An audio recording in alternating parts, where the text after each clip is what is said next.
Mundur.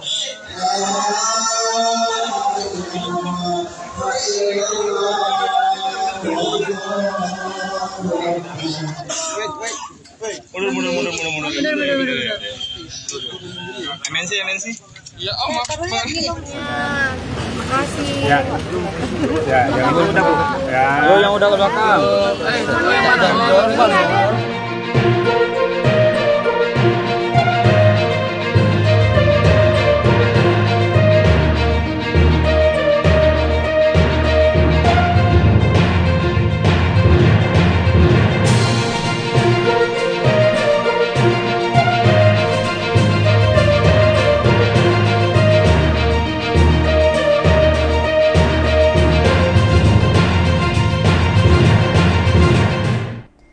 Selamat sore Tribuners, jumpa lagi bersama dengan saya Kusnala Syaifah dalam tayangan berita selebritis di Tribun Lampung. Kami akan menyajikan informasi menarik dan terupdate seputar selebritis tanah air untuk Anda. Dan inilah berita selebritis selengkapnya. Berita pertama, kurbankan sapi berbobot besar, Atta Halilintar enggan sebutkan jumlah serta harganya. YouTuber Atta Halilintar mengaku telah menyiapkan beberapa sapi untuk berkurban di tahun ini. Atta enggan mengungkapkan total berapa sapi yang akan dikurbankan di kediamannya nanti. Ia juga tak ingin menyebutkan harga dari jumlah sapi untuk berkurban. Disinggung mengenai bobot, Atta bersyukur bisa mendapatkan sapi-sapi yang cukup besar. Dan lebih lanjut, Atta mengaku berkurban untuk keluarganya termasuk dengan calon anak keduanya.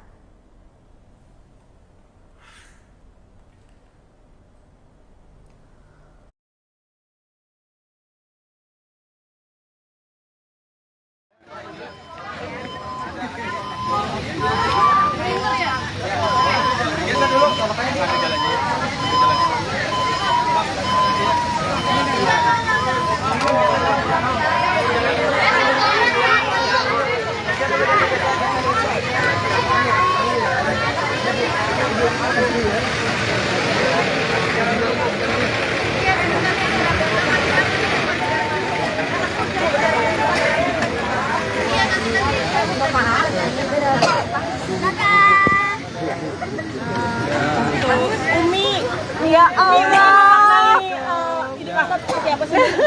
Ya, makna ini seperti apa? Semoga Allah menerima semua pengorbanan kita. Kemudian kurban sapi yang dikurbankan jadi kendaraan.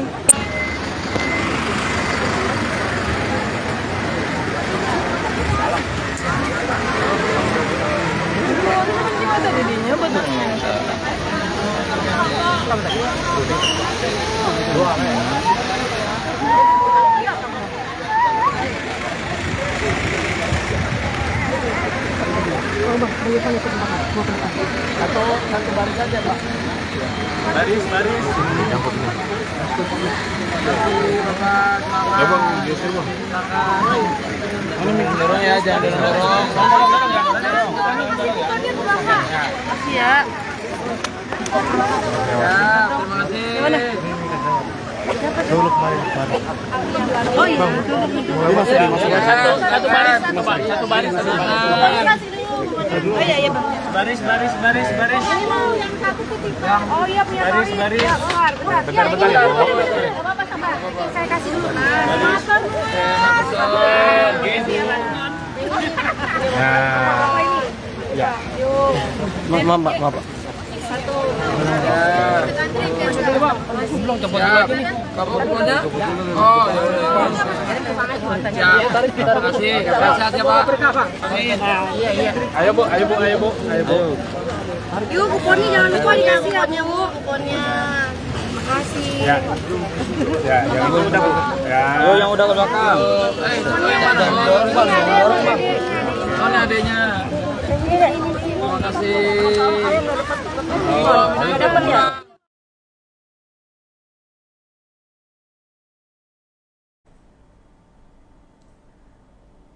Berita selanjutnya ada Ayu Ting Ting yang mengucapkan takbir saat sapi kurban mengamuk di rumahnya. Pedangdut Ayu Ting Ting ini ucapkan takbir saat sapi yang dibelinya dan keluarganya ini mengamuk saat hendak disembelih. Ayu Ting Ting dan keluarganya mengucapkan takbir setelah mengelus sapi-sapi kurban yang akan disembelih di depan rumahnya. Perayaan Idul Adha 2023 ini dirayakan pedangdut Ayu Ting Ting bersama dengan sanak saudara. Ibu dari Bilqis itu menyumbang 3 ekor sapi yang beratnya nyaris 1 ton. Anak ayah ojek itu terekam mengelus kepala seekor sapi berwarna hitam yang hendak disembelih. Salah satu milik Ayu yang bobotnya nyaris 1 ton itu berwarna hitam sempat mengamuk saat sebelum disembelih.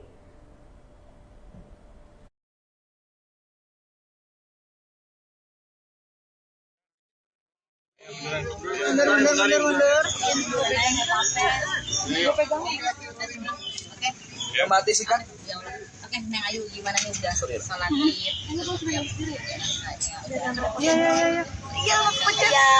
Ya seneng ya, alhamdulillah, maksudnya nggak kesiangan tahun ini gitu. Tadi tahun lalu kesiangan tuh sempat, tapi tahun ini enggak. Seneng lah, alhamdulillah lancar. Alhamdulillah masih apa ya, nggak dikasih pelanggan gitu, nggak dikasih. Kurban apa Teh Ayu? Kurban apa? Iya, Kurban sapi atau kambing. ada berapa ekor Teh Ayu? Di mana Teh motongnya, di sini atau di masjid? Bakal jadi tukang jaga lagi dong nih Teh. Oh iya, tiap tahun kita. Bayu, tahun ini kurbannya maksudnya sama kayak tahun kemarin atau misalnya ada rezeki lebih lagi kurbannya gimana? Ya alhamdulillah ada aja rezekinya dah. Tadi di depan ada 3 sapi kalau nggak salah, bener Kayu. Mana? Di depan tuh ada mobil pickup 3. Iya emang itu. Tadi ditanya sapinya Ting Ting, katanya iya bener gitu ada 3. Tahu tapi gue belum nyampe nggak ngiter apa gimana gue nggak tahu. Karena kan kalau ayah kan nggak pernah mau kan kalau misalnya dari semalam sebelumnya gitu, karena kan kesian kan kalau lapar kita nggak ada makanannya dan lain-lain. Jadi biasanya kalau ngantar itu pagi biasanya. Biasanya sih subuh udah diantar nih, belum nyampe lagi jalan-jalan dulu kali. Bu Ayu, kesiapannya sendiri di rumah seperti apa untuk melakukan pemotongan di rumah? Kesiapannya sendiri Biasanya di kalau rumah? kita kan udah ada tim potong sendiri gitu Pak Haji, jadi emang udah biasa setiap tahun dibantu sama keluarga aja. Nanti pasti semuanya dibagiin ke Pak. Kira-kira ada menyebar ke berapa ratus warga gitu Kayu dari ini? Ya pokoknya semuanya lah, insya Allah mah cukup. Dibaginya di depan sini Boy, bagaimana? Pakai nomor antrian Bu Ayu. Nggak tahu deh, itu biasanya yang ngurus ayah ya sama ibu. Yang penting biasanya semuanya rata sih, alhamdulillah tiap tahun saya nggak pernah ada yang ketinggalan, nggak pernah ada yang nggak kebagian, alhamdulillah. Teh ini semua diserahkan ke ayah termasuk pemilihan hewan kurbannya atau Teh juga memilih? Aku milih kemarin sempat hari sebulan sebelumnya kalau nggak salah. Sama ibu lihat langsung lah gitu, biar tahu gitu yang mana yang mau. Dari Depok juga Teh atau mungkin di Biasa kita udah punya langganan Pak Haji. Kenikmatan apa sih ketika berbagi dengan para saudara, tetangga dekat gitu, apalagi baginya di rumah gitu, seperti apa? Ya senang lah ya, kalau saya kan maksudnya emang apa-apa kan bareng sama keluarga terus gitu, jadi ya pasti keluarga semuanya dilibatin. Ucap syukur seperti apa sih tahun ini masih bisa? Iya dong, alhamdulillah banget Mas, maksudnya Allah masih kasih rezeki, berarti kan saya masih harus berkurban dong gitu, apalagi berbagi buat semuanya, buat orang-orang di sekeliling. Dia senang lah, Allah masih kasih banyak kerjaan, dan saya juga harus tahu diri, harus berkurban juga dong. Udah ngajarin Ikis belum sih? Ikis ini tuh maknanya berkurban, ada Udah lah, rezeki dia udah tahu, dia malah nanya, Bun, Beno nggak kita kurbanin sekalian gitu. Beno siapa? Peliharaannya.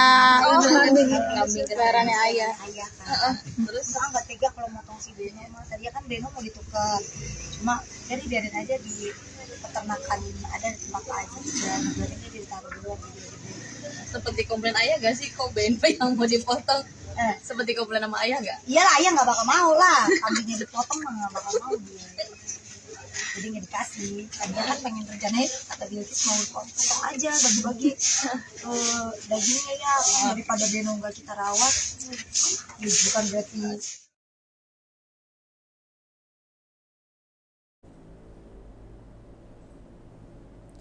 Menjadi bacalek di wilayah Jawa Barat, Verrel Bramasta kurbankan 5 ekor sapi di Jakarta dan daerah pemilihannya. Akan terjun menjadi anggota legislatif, Verrel Bramasta berkurban 5 sapi saat merayakan Hari Raya Idul Adha pada Kamis 29 Juni 2023. Berkurban 5 sapi tahun ini, mantan kekasih dari Natasha Wilona itu memberikan sapi kurbannya tersebut di Jakarta dan daerah pemilihannya di Kabupaten Bekasi, Karawang, dan Purwakarta. Menyumbang 5 sapi tahun ini, Verrel Bramasta mengaku sangat bersyukur atas rezeki yang ia dapatkan. Menjadi bacalek di Kabupaten Bekasi, Karawang, dan Purwakarta, Verrel Bramasta menyumbangkan 3 sapi untuk tahun ini di daerah pemilihannya. Namun sayang, putra sulung Vena Melinda ini tak melihat prosesi penyembelihan sapi kurbannya tersebut lantaran kesiangan. Tidak melihat proses penyembelihan hewan kurbannya tersebut, Verrel merasa sedikit kecewa. Kalau di rumah di daerah sini kemarin aku beli 2 sapi, cuman tahun ini kan aku mulai jadi ini kan bacalek gitu, jadi aku 3 sapi lagi di dapil, jadi ada 5 total. Korbannya untuk siapa aja, Kak Farah? Kalau yang di rumah ini yang pasti keluarga inti aku dulu ya, ada kan boleh 7 nama kalau sapi. Aku, mama, papa, Fania, BBL, Allah, sama Bunda Sari. Terus kalau yang lain-lain sapinya tuh aku bagi-bagi buat tim-tim aku gitu. Jadi ada AVV, ada yang lain-lain lah. Karyawan. Ini setiap tahun melaksanakan kurban, ada rencana mungkin berangkat hajinya kapan? Mungkin umroh dulu kali ya. Dari tadi kebetulan pertanyaan yang bagus ini, Mama udah dari pagi lumayan bawel soal kapan Kak kita umroh gini-gini segala macam. Jadi ya bakalan diurus lah sekarang. Tahun ini rencananya? Insya Allah tahun ini. Berapa orang yang berangkat, mungkin sekeluarga kan nanti, atau berdua mama atau yang bertiga? umroh. Iya. Ya yang umroh, jadi kebetulan udah direncanain bakalan 2 kali. Yang pertama kali mungkin sama mama dulu ya, itu di sekitaran bulan Oktober. Nah habis itu setelah itu baru sama keluarga papa. Kesiapan kamu untuk kayak ibaratnya mau berangkat umroh gitu, mental atau seperti apa? Jujur nggak tahu ya, mungkin ini kali ya, kan ada yang bilang kalau ke tanah suci itu panggilan hati ya.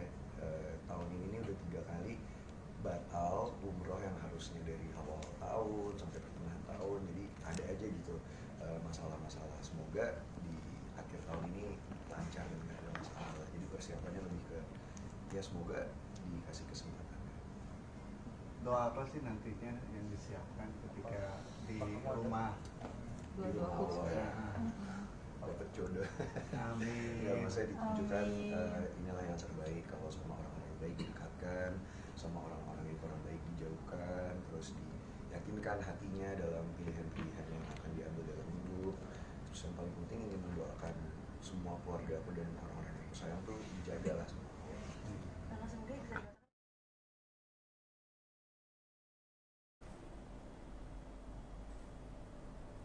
Di Idul Adha tahun ini, Ken Halilintar kumpul bersama dan kurbankan 3 ekor sapi.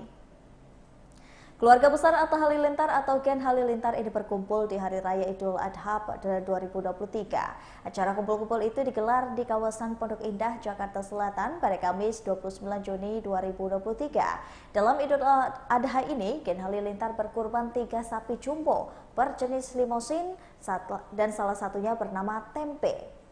Kebahagiaan Atta dan juga Aurel ini berkumpul bersama Ken Halilintar. Thorik Halilintar mengatakan 3 ekor sapi kurban ini tengah dibersihkan dan siap untuk disalurkan kepada masyarakat yang sangat membutuhkan.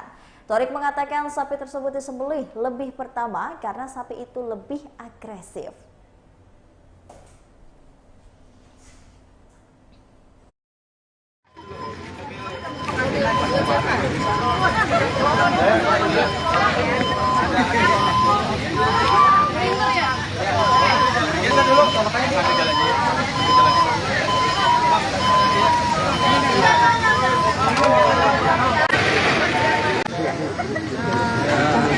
Umi, ya Allah, ini maksud seperti apa sih? Ya, maknanya seperti apa? Semoga Allah menerima semua pengorbanan kita. Udah nih, kurban sapi yang dikurbankan jadi kendaraan. Amin. Bareng nih. Bentar lagi masih dipotong, masih dibersihin. Berapa jumlahnya korban hewannya? Kurban hewan berapa? Jumlah apa tuh? Berapa ekor? Berapa ekor? Apa aja? Sapi Tempe berapa? tadi. Sapi. Oh, tiga-tiganya sapi. Tempe Udah dipotong ke berapa tadi Bang? potong berapa? Iya maksudnya giliran ke berapa tadi dipotong? Oh, dia pertama. Berarti Soalnya multi agak yang paling agresif, jadi kayak mending yang kuat-kuat kita. Oh. Tapi nggak sempat ngamuk kan Bang Tarik tadi? Tadi lumayan sih, lumayan ada perlawanan tapi alhamdulillah lancar semua. Yang tugas penyembelihannya tim atau siapa? Atau melibatkan siapa aja? Semuanya ikutan tim-tim, tapi ada penjaga gitu. Peranan berbeda hari ini kayaknya. General ntar ngumpul. Rame.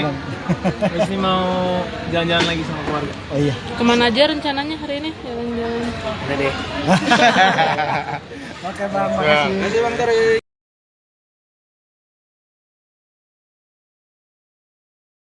Iya jam berapa Bang Tarik? Bentar lagi masih dipotong, masih dibersihin. Berapa jumlahnya korban apaan? Kurban hewannya? Kurban hewan berapa?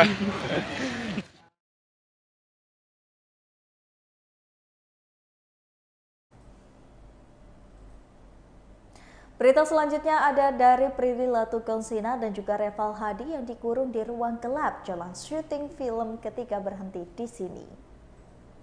Pemain film dan sinetron Prilly Latuconsina memerankan dua peran sekaligus di film ketika berhenti di sini.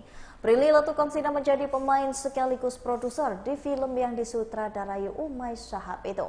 Prilly Latuconsina berperan sebagai Anindita dan menjadi lawan main dari Brian Domani serta Reval Hadi. Film ketika berhenti di sini adalah film perdana yang menyatukan Prilly Latuconsina dengan Reval Hadi dalam satu layar. Prilly Latuconsina dan Reval Hadi sempat kesulitan untuk menemukan chemistry di depan kamera film lantaran baru kenal dan bertemu di film ketika berhenti di sini. Umay Shahab sampai berharap Prilly Latuconsina menjadi kekasih dari Reval Hadi di kehidupan nyata. Sebenarnya kayak yang tadi udah gue jawab di dalam sih, karena buat gue tidak ada yang lebih tepat selain Prilly untuk meranin karakter kita, karena ya gue juga percaya bahwa karakter tuh milih aktornya gitu, dan ya Prilly yang dipilih sama Dita untuk di film ketika berhenti di depan. Susahnya seperti apa mendalami karakternya yang dia stres segala macamnya. Zaman berapa lama sih? Sebenarnya aku tuh bukan tipe aktor yang kayak harus butuh berapa lama gitu enggak. Tapi ini baru pertama kalinya aku bener ngerasa stres di lokasi gitu. Biasanya tuh stres pas mau ngelakuin adegannya, habis adegannya kelar ya udah kelar gitu, seperti yang Brian bilang. Habis adegan ya aku ketawa-tawa lagi, tapi ini bener-bener gak bisa. Habis adegan sedihnya masih berasa, apa yang masih berasa. Mungkin karena ini peran pertama kali yang aku tuh mendem perasaannya ke dalam kan. Jadi kalau misalnya tag pun nggak semuanya bisa dikeluarin gitu. Tangisannya nggak bisa semuanya dikeluarin, nggak bisa yang kayak kejar itu nggak bisa. Yang kejar paling cuma 1-2 scene ya nangis gitu. Jadi kayak setiap tag tuh selalu ada perasaan yang tertinggal gitu. Dan itu ngebuat aku stres banget, ngeganggu mood aku, kebawa di dunia nyata gitu ya. Review dari teman-teman terdekat sih aku jadi jarang ngomong, jadi suka malah nggak mau diajak ngomong, marahnya cepet gitu ya, karena ya banyak emosi yang masih ketahan gitu. Karena emang gue juga bikin Prilly di lokasi ya bikin gak nyaman gitu, karena emang karakter dia gak nyaman kan. Makanya banyak kru yang baru pertama kali kerja sama aku kayak tanyain, oh emang Prilly tuh emang sering begitu ya, padahal emang itu situasi yang dibuat juga untuk stop Prilly masuk ke karakter yang lebih jauh. Banyak banget, bahkan habis syuting itu kita dilaporin ke Pak Munti ya. Pak Munti kan udah kayak bapak kita ya. Iya, kita di sidang. Lo tuh gimana sih berantem mulu di set? Enggak, padahal tuh emang akunya udah stres banget. Jadi setiap aku ngomong tuh nada bicara aku jadi kelihatan kedengarannya kayak marah, padahal enggak. Memang itu emang dia sengaja.